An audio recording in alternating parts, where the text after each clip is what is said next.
Hello friends, this is Bhavna here. Welcome to let's crack. तो कैसे हैं आप सब? आई होप आप सब अच्छे होंगे, सबकी प्रिपरेशन अच्छी चल रही होगी। तो कल हमने क्लास की थी मैथ्स पेडागोजी की, ठीक है। अगर आपने नहीं देखी है तो जाकर देख लें, क्योंकि आज उसी के बेस पे हम क्वेश्चंस करेंगे, ठीक है। तो चलते हैं, क्वेश्चंस को स्टार्ट करते हैं। Question number first, how will you cater to the needs of visually challenged students of your classroom in an inclusive school?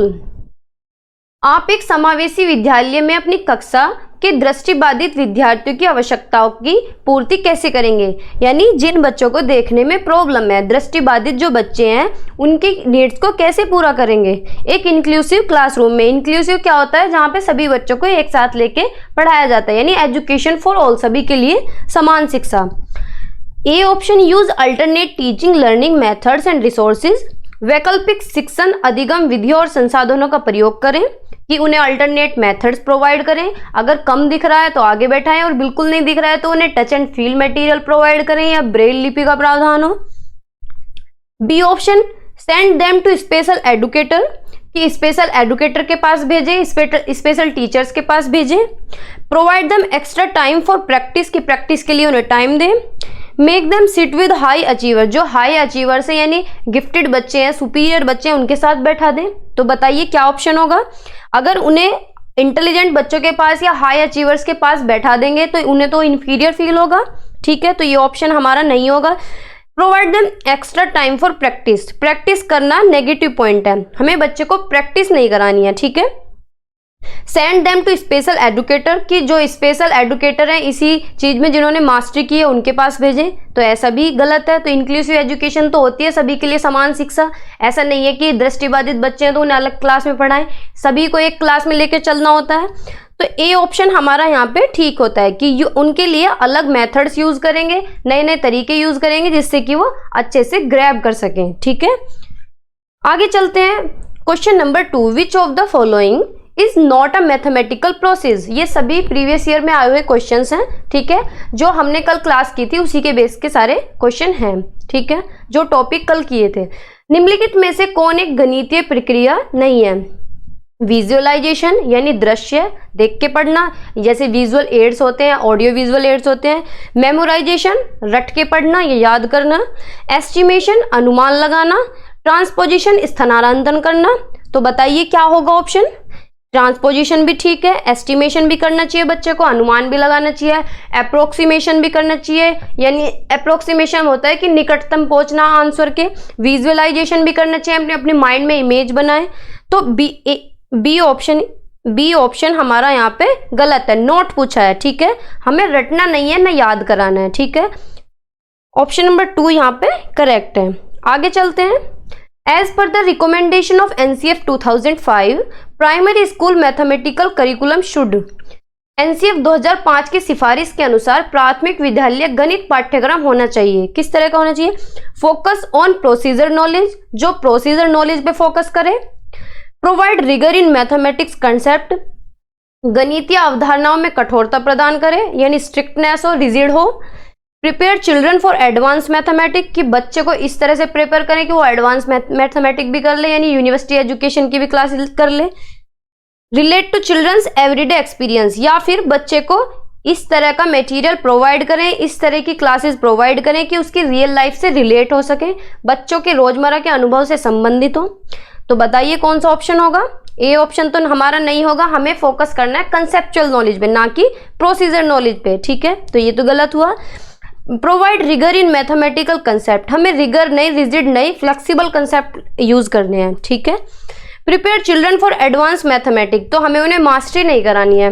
Relate to children's everyday experience, ये बात बिल्कुल ठीक है कि हम जो भी बच्चे को पढ़ा रहे हैं वो उसकी रियल लाइफ से रिलेट करके पढ़ाएं, ठीक है, उसे रियल लाइफ से रिलेट करके पढ़ाएं, ठीक है, तभी लर्निंग इंटरेस्टिंग होती है। तो ऑप्शन नंबर डी यहाँ पे सही होता है। आगे चलते हैं। Which of the following is not a characteristic of effective mathematics pedagogy? कौन सी एक विशेषता इफेक्टिव नहीं है मैथ को पढ़ाने की?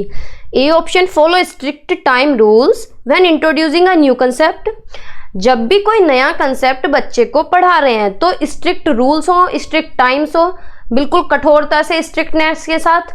तो क्या ये अच्छा मेथड है? बताइए, नहीं होगा।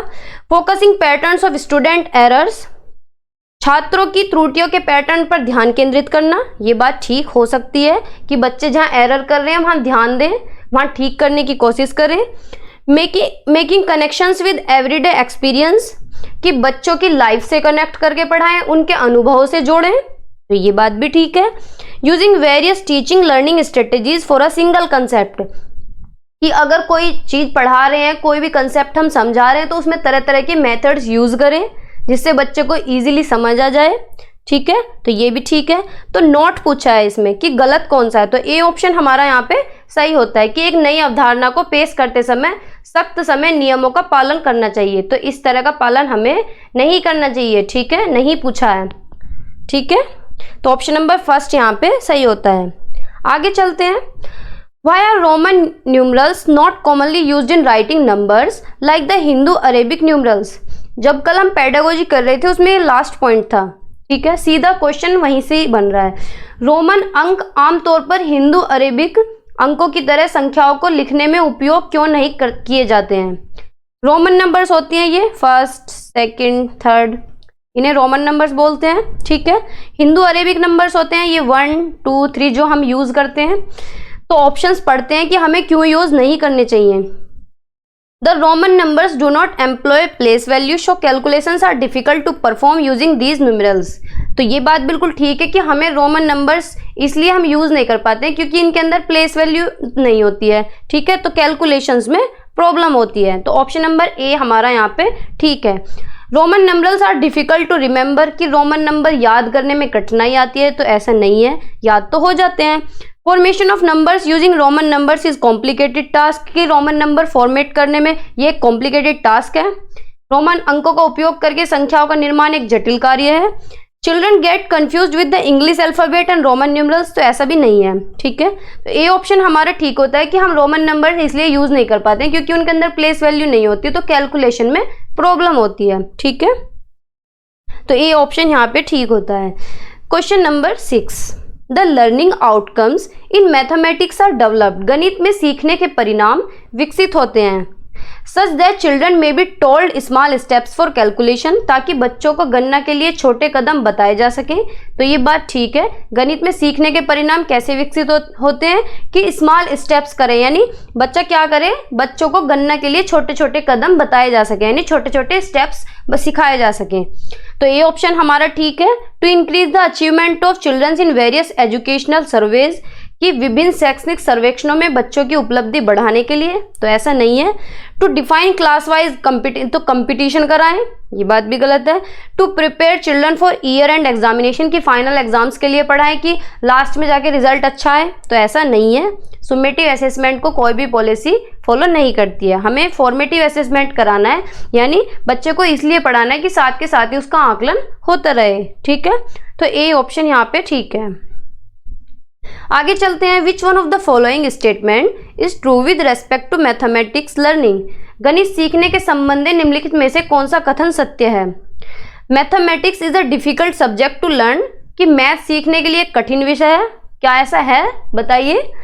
Generally girls are weaker in mathematics, कि लड़कियां कमजोर होती हैं पढ़ने में, मैथ में, तो ऐसा है क्या? Everybody can learn mathematics, yes, ये बात ठीक है कि हर कोई गणित सीख सकता है। Everybody can learn mathematics. Mathematics can only be learn by rigorous practice, कि मैथ जो है प्रैक्टिस से ही आता है, तो ऐसा भी नहीं है। मैथ क्या है? मैथ सभी सीख सकते हैं, चाहे वो लड़की हो चाहे वो लड़के हो, इसमें कोई डिफरेंस नहीं है। आगे चलते हैं। In the context of numbers, primary class children, that is the children in age group 8 to 9 years, 8 से 9 साल का जो बच्चा है, are able to accomplish which one of the following sets, ये कौन सा सेट फिट बैठता है बच्चे के अकॉर्डिंग नंबर्स में? प्राइमरी क्लास में 8 से 9 साल का बच्चा है। ठीक है, क्लासिफिकेशन, सही बात है कि 8 से 9 साल का बच्चा क्लासीफाई भी कर सकता है।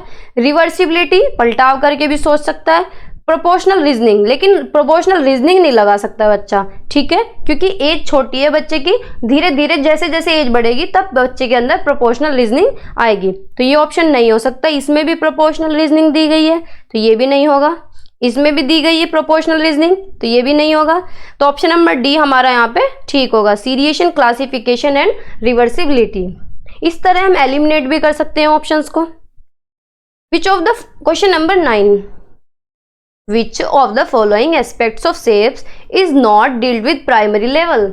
आकृतियों के निम्नलिखित में से कौन सा पहलू प्राथमिक स्तर से संबंधित नहीं है। नॉट पूछा है कि कौन सा प्राइमरी में नहीं चलता है।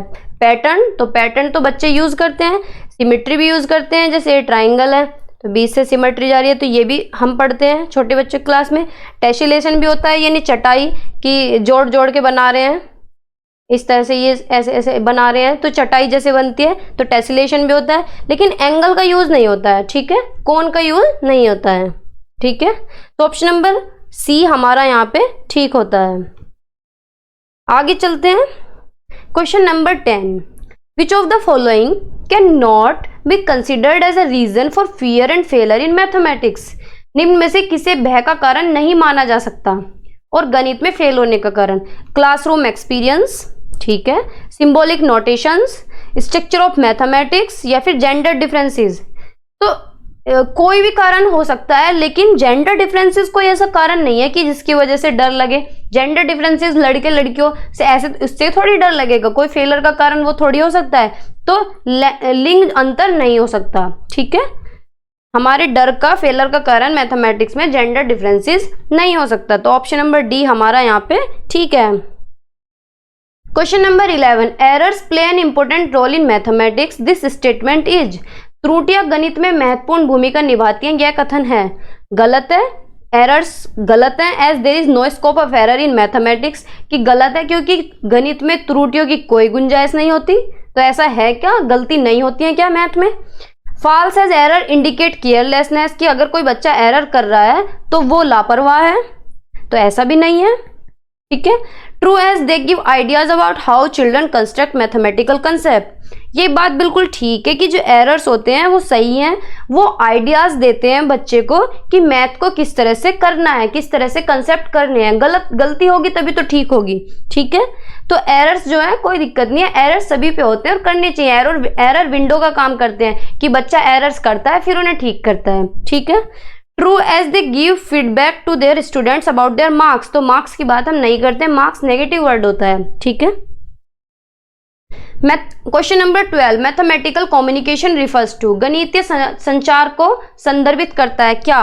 Ability to consolidate and organise mathematical thinking, गणितीय सोच को मजबूत और व्यवस्थित करने की क्षमता, बात ठीक है। एबिलिटी टू सोल्व प्रॉब्लम, की समस्याओं को हल करने की क्षमता, ठीक है ये भी। लेकिन skills to participate in mathematical quiz, तो क्विज तो हमें ऐसी करानी नहीं है। Ability to speak in mathematical classroom, की क्लास में बोलने के लिए काम आती है मैथमेटिकल कम्युनिकेशन, तो ऐसे नहीं है। ऑप्शन नंबर ए हमारा यहाँ पे बिल्कुल सही होता है कि इसके अंदर कंसोलिडेट भी हो रहा है, ऑर्गेनाइज भी हो रहा है और मैथमेटिकल थिंकिंग भी हो रही है, ठीक है। Ability to consolidate and organise mathematical thinking, गणितीय सोच को मजबूत भी कर रहा है और व्यवस्थित करने की क्षमता भी देता है, ठीक है। तो ए ऑप्शन यहाँ पे हमारा सही होता है। Question number 13, according to NCF 2005, which one of the following is not a major aim of mathematical education in primary schools? NCF 2005 के अनुसार निम्नलिखित में से कौन सा प्राथमिक विद्यालयों में गणित की शिक्षा का प्रमुख उद्देश्य नहीं है। To mathematise the child's thought process, तो ये बात तो ठीक है, ये तो मेजर एम है कि बच्चे की जो थॉट है उसका गणितीकरण करना चाहिए, गणितीकरण हो। To relate mathematics to the child context, कि बच्चे का जो मैथ है उसके संदर्भ से जोड़े, यानी उसे रियल लाइफ एग्जांपल्स दें। To enhance problem solving skills, समस्या सुलझाने के कौशल्स को बढ़ाने के लिए, ये भी बात ठीक है। To prepare for higher education in mathematics, ये बात गलत है कि मैथ का ये एम नहीं होता कि बच्चे को हायर एजुकेशन के लिए प्रिपेयर करें। तो ऑप्शन नंबर 4 हमारा यहाँ पे सही होता है, ठीक है। नोट पूछा है, note. Question number 14, which one of the following should be the most important feature of mathematics textbook as primary level, प्राथमिक स्तर के रूप में गणित की पाठ्यपुस्तक की सबसे महत्वपूर्ण विशेषता निम्नलिखित में से कौन सी होनी चाहिए, ठीक है। Concept should be linked to higher classes, की अवधारणाओं को उच्च कक्षा से जोड़ा जाइए। Concept should be presented from complex to simple, यानी पहले कठिन चीजें कराएं फिर सिंपल की तरफ जाएं। तो क्या ऐसा है? Concept should be presented in a strict hierarchical manner, कि बिल्कुल स्ट्रिक्टली फॉलो करें, तो ये भी गलत है। Concept should be presented from concrete to abstract, ये बात बिल्कुल ठीक है कि कंसेप्ट इस तरह से पढ़ाना चाहिए कि पहले इजी चीजें पढ़ाएं फिर उसके बाद कॉम्प्लेक्स चीजें, यानी कॉन्क्रीट से एब्स्ट्रैक्ट की तरफ, पहले मूर्त चीजें फिर अमूर्त चीजें। ठीक है, तो ऑप्शन नंबर 4 हमारा यहाँ पे सही है। आगे चलते हैं, question number 15, which of the following is a true about teaching and learning of mathematics in class first and second. कक्षा 1 और 2 में गणित के शिक्षण और सीखने के बारे में निम्नलिखित में से कौन सा सत्य है? बताएं तो। Lots of opportunities for practice should be provided, कि उन्हें इस तरह की अपॉर्चुनिटी दें जिससे वो बहुत सारी प्रैक्टिस कर सकें, तो प्रैक्टिस नेगेटिव वर्ड होता है। Only oral mathematics problem should be done in class first and second, कि सिर्फ ओरली ही पढ़ाएं फर्स्ट और सेकेंड के बच्चों को, तो क्या ऐसा है? ये भी गलत है। Mathematics should be integrated with other subject like language art, ये बात कितनी अच्छी है कि मैथ को इस तरह से पढ़ाएं कि वो दूसरे सब्जेक्ट से रिलेट कर सके, किसी भी लैंग्वेज के सब्जेक्ट से, आर्ट से, कुछ भी पढ़ा रहे हैं मैथ में, जो पढ़ा रहे हैं हम दूसरे सब्जेक्ट से लिंक करके पढ़ाएं, तो बच्चा एंजॉय करके पढ़ेगा। ठीक है, तो ऑप्शन नंबर सी हमारा यहाँ पे ठीक है। Question number 16, which of the following is an important characteristic of a good mathematics text book eight primary level. प्राथमिक स्तर पर गणित की एक अच्छी पाठ्य पुस्तक की एक महत्वपूर्ण विशेषता निम्नलिखित में से कौन सी है? Concept should be introduce through context, अवधारणाओं को संदर्भ के माध्यम से पेश किया जाना चाहिए। ठीक है। It should only contain numerous exercise to give rigorous practice, कि उसके अंदर बहुत सारी एक्सरसाइज दी गई हो जिससे कि बच्चा प्रैक्टिस कर सके, तो ये तो गलत बात है।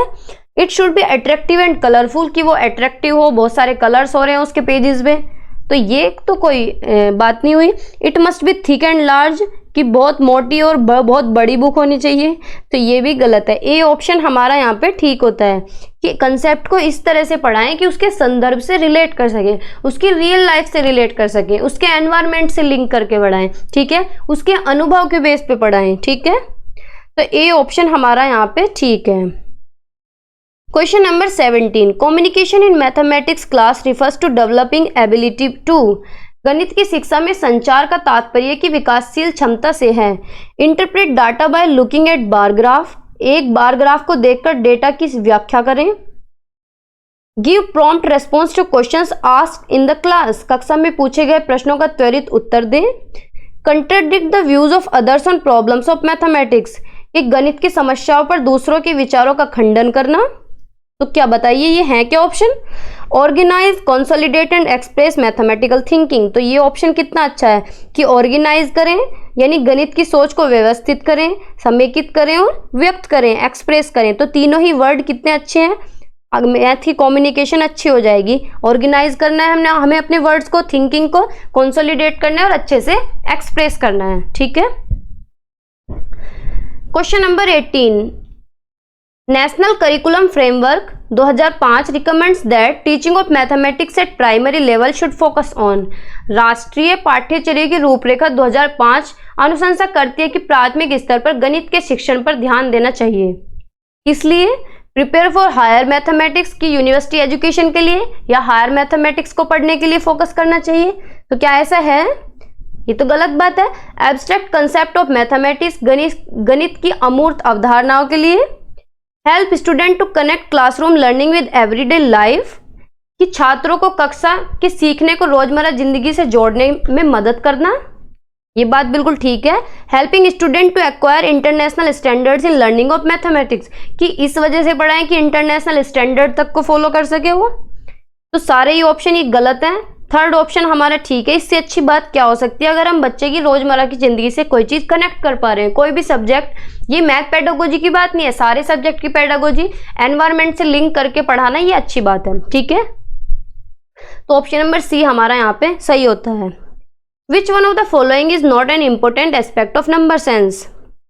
निम्न में से कौन सा संख्या बोध का एक महत्वपूर्ण पहलू नहीं है? सीरिएशन, तो ये बात ठीक है कि नंबर्स अगर पढ़ रहे हैं तो सीरीज में भी लगा सकते हैं, सीरीज में भी लगाएंगे, काउंटिंग भी होगी नंबरों की।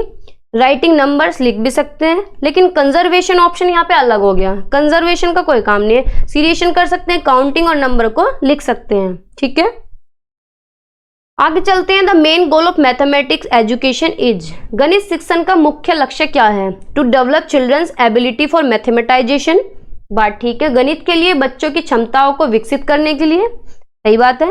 To formulate the theorems of geometry and their proofs independently, जहां टॉपिक का नाम आ गया है कि ज्योमेट्री के प्रमेय और उनके प्रमाण स्वतंत्र रूप से तैयार करने के लिए, कि उन्हें प्रूफ तैयार करें ज्योमेट्री के, तो ये ऑप्शन तो कभी हमारा हो ही नहीं सकता। To help the student to understand mathematics, की मैथ को समझने के लिए। टू डेवलप यूजफुल कैपेबिलिटीज, उपयोगी क्षमताओं को विकसित करने के लिए। ये ऑप्शन ठीक है कुछ, लेकिन जहां पे मैथमेटाइजेशन आ रहा है तो इनके अंदर सारे मर्ज हो गए। मैथमेटाइजेशन वर्ड होता है गणितीकरण, यानी इस तरह से सोच को डेवलप करें कि वो मैथ की तरह से सोचे, अपनी रियल लाइफ से रिलेट करे, तो मैथमेटाइजेशन वर्ड हमारा बहुत पॉजिटिव है। ठीक है, गणितीकरण होना चाहिए, तो ए ऑप्शन हमारा ठीक है। जो मैथमेटिक पढ़ने का गोल है वो है कि हमारी थॉट प्रोसेस मैथमेटाइज हो, हम मैथ की तरह सोच सकें। ठीक है, लॉजिकल थिंकिंग हो, तो ए ऑप्शन हमारा बेस्ट है। आगे चलते हैं। The NCF 2005 considers that mathematics involves a certain way of thinking and reasoning. NCF 2005 मानता है कि गणित में सोचने और तर्क करने का एक निश्चित तरीका शामिल है। क्या ऑप्शन है? The way the material presented in the text book is रिटिन, कि जिस तरह से बुक में मटेरियल लिखा होता है तो वो सोचने में और तर्क करने में हमारी हेल्प करता है, तो ऐसी बात है क्या? The activities and exercise chosen for the class, जो एक्टिविटीज, जो गतिविधियां, जो एक्सरसाइज क्लास के लिए चुनी जा रही हैं, ये बात तो ठीक है, उससे हमारी तर्क शक्ति भी बढ़ेगी, थिंकिंग पावर भी बढ़ेगी। The methods by which it is taught, जिस मेथड से पढ़ाया जा रहा है। Giving student set formula to solve the numerical questions, की फॉर्मूला दे दें और बच्चे क्वेश्चन कर लेंगे, तो ऐसा नहीं है। बी ऑप्शन हमारा यहाँ पे ठीक है कि एक्टिविटीज करानी है बच्चे को, इस तरह की एक्सरसाइज करानी है जो क्लास के लिए प्रीफर हो। ठीक है, तो बी ऑप्शन हमारा यहाँ पे ठीक है, कक्षा के लिए चुनी गई गतिविधि और अभ्यास। ठीक है, आगे चलते हैं। Question number 22, procedure fluency in mathematics implies knowledge of rules, फॉर्मूले और algorithms and implementing them with accuracy and flexibility and efficiency. Flexibility in mathematics refers to, गणित में प्रक्रियात्मक प्रवाह का अर्थ है नियमों, सूत्रों और एल्गोरिथम का ज्ञान और उन्हें सटीकता और लचीलेपन और दक्षता के साथ लागू करना। गणित में लचीलापन संदर्भित करता है। फ्लेक्सिबिलिटी क्या रिफर करती है? Ability to solve a particular kind of problems using more than one approach, बात तो ठीक है कि एक से ज्यादा अप्रोचेज यूज करें हम कोई भी पर्टिकुलर जो प्रॉब्लम है उसे सोल्व करने के लिए। Ability to solve problems with accuracy writing all steps, तो ये बात बिल्कुल गलत है कि निपुणता के साथ सारे steps step by step question करें, तो ये तो रट्टा हो गया। Ability to solve different types of problems from the same topic, एक ही विषय से विभिन्न प्रकार की समस्याओं को हल करने की क्षमता, कि रिपीट करें चीजों को। Ability to solve problems from arithmetic and geometry with the same efficiency, जहां टॉपिक दे रखा है वो ऑप्शन हमारा हो ही नहीं सकता कि अर्थमेटिक और ज्योमेट्री की प्रॉब्लम्स को सोल्व करें, तो ये ऑप्शन भी नहीं होगा, ये भी हमारा गलत है, ये भी हमारा गलत है। ये ऑप्शन हमारा यहाँ पे ठीक है। एक से अधिक दृष्टिकोणों का उपयोग करके किसी विशेष प्रकार की समस्या को हल करने की क्षमता, ठीक है, ए ऑप्शन हमारा सही है यहाँ पे। Question number 23, a child of primary class is not able to differentiate between numbers, operation symbols, coins and clock hands. This indicate that the child has problem regarding, एक बच्चा जो है वो डिफ्रेंशिएट नहीं कर पा रहा है, यानी अंतर नहीं कर पा रहा है नंबर ऑपरेशंस में, सिंबल्स में, कॉइन्स में, क्लॉक में, क्लॉक हैंड्स में। तो बच्चे को किस तरह की प्रॉब्लम हो रही है? विजुअल प्रोसेसिंग, यानी बच्चे को देखने में प्रॉब्लम है। लैंग्वेज प्रोसेसिंग, तो लैंग्वेज की तो यहाँ बात हो ही नहीं रही है, बच्चा डिफरेंशिएट नहीं कर पा रहा है। ऑडिटरी मेमोरी, सुनने में बच्चे को कोई प्रॉब्लम नहीं है, वर्किंग मेमोरी थी ठीक है, लेकिन वो देख नहीं पा रहा है, उसे देखने में प्रॉब्लम है, इसलिए वो डिफरेंशिएट नहीं कर पा रहा है, उसे पहचान ही नहीं हो रही कि कौन से नंबर हैं, कौन से कॉइन्स हैं, कौन से क्लॉक हैंड्स हैं, ठीक है। घड़ी की सुई, सिक्के, चिन्ह, इन्हें तो कोई भी बता सकता है, तो उसे दिख नहीं रहा है तभी तो नहीं बता पा रहा है, तो ए ऑप्शन हमारा यहाँ पे ठीक है। आगे चलते हैं। NCERT 2005 states that mathematics teaching should be ambitious, coherent and important। ये क्वेश्चन इतना रिपीट होता है बहुत, ये तीनों वर्ड जो NCERT में दिए गए हैं ये बार बार पूछता है। ये मैंने कराया है, कल जो कराई थी मैराथन, ये सारी चीजें उसी में ही कराई हुई है, ये उसी के टॉपिक के क्वेश्चन है। तो एम्बिशियस क्या होता है? हायर एम को अचीव करना, यानी narrow to higher aim, narrow to higher aim को अचीव करना, ठीक है। कोहेरेंट क्या होता है? एक सब्जेक्ट को दूसरे सब्जेक्ट से रिलेट करके पढ़ाना, ठीक है, ऐड या फिर रिलेट करके पढ़ाना। इंपोर्टेंट क्या होता है? रियल लाइफ से रिलेट करके पढ़ाना, ठीक है, रियल लाइफ से रिलेट करके पढ़ाना। तो ऑप्शन पढ़ लेते हैं कि यहाँ पे एम्बिशियस का क्या मतलब है। नैरो गोल ऑफ मैथमेटिक्स, तो नैरो तो है नहीं, नैरो से हायर एम की तरफ, हायर गोल अचीव करना, हायर गोल अचीव करना, ठीक है, हायर गोल अचीव करना। Linking of mathematics with other subject, तो ये तो कोहेरेंट हो गया कि एक सब्जेक्ट को दूसरे विषय के साथ जोड़कर पढ़ाना। अगर यहाँ पे कोहेरेंट पूछा होता तो बी ऑप्शन हमारा ठीक हो जाता। एप्लीकेशन ऑफ मैथमेटिक्स की गणित का अनुप्रयोग, हायर गोल ऑफ मैथमेटिक्स, तो डी ऑप्शन हमारा यहाँ पे बिल्कुल ठीक होता है कि एम्बिशियस का क्या मतलब होता है? गणित के उच्च लक्ष्य की तरफ, ठीक है, तो D option is correct. Question number 25, NCERT 2005 emphasizes that, NCERT 2005 जोर देता है कि succeeding in mathematics should be mandatory for every child, गणित में सफल होना हर बच्चे के लिए अनिवार्य होना चाहिए। ये बात ठीक है कि हर बच्चे का राइट है मैथ को पढ़ना, उसमें सक्सीड होना, तो NCERT सभी को एक साथ लेने की बात करता है कि इंक्लूसिव एजुकेशन हो, सभी को एक साथ पढ़ाया जाए, हर बच्चे का मन है कि हम मैथ पढ़ें, ठीक है। Student should be tested first for their logic और मैथमेटिकल एबिलिटी, यानी बच्चे का पहले टेस्ट लेना चाहिए, उसके बाद उसे मैथ पढ़ाएं। Maths curriculum shall be separate for low achievers, की जो बच्चे कमजोर हैं उनके लिए अलग क्लास बनाएं, अलग क्लास में बैठाएं। तो क्या ये बात ठीक है? Math shall be taught to selective students, कि मैथ सिर्फ सेलेक्टेड बच्चों को ही पढ़ाया जाए, कुछ ही बच्चों को, चुनिंदा बच्चों को पढ़ाया जाए, तो ये बात भी गलत है, ठीक है। ये तीनों ऑप्शन हमारे गलत होते हैं, ए ऑप्शन हमारा ठीक है। आज की वीडियो में इतना ही, मिलते हैं नेक्स्ट वीडियो में एक अनदर मैराथन के साथ। 2 से 3 या 4 मैराथन भी हो सकते हैं, 4 मैराथन में पूरी मैथ पेडागोजी कंप्लीट हो जाएगी। इसी तरह हम सारे सब्जेक्ट्स की मैराथन करेंगे, सारे सब्जेक्ट्स की पेडागोजी करेंगे, ठीक है, और ईवीएस का कंटेंट भी करेंगे हम, ठीक है, और सीडीपी का कंटेंट ऑलमोस्ट हमारा कंप्लीट होने वाला है। जो टॉपिक बचे हुए हैं उन्हें हम करा देंगे और सीडीपी की मैराथन में कराऊंगी, ठीक है। जो चैनल पे नए हैं वो चैनल को सब्सक्राइब कर दें। Thank you.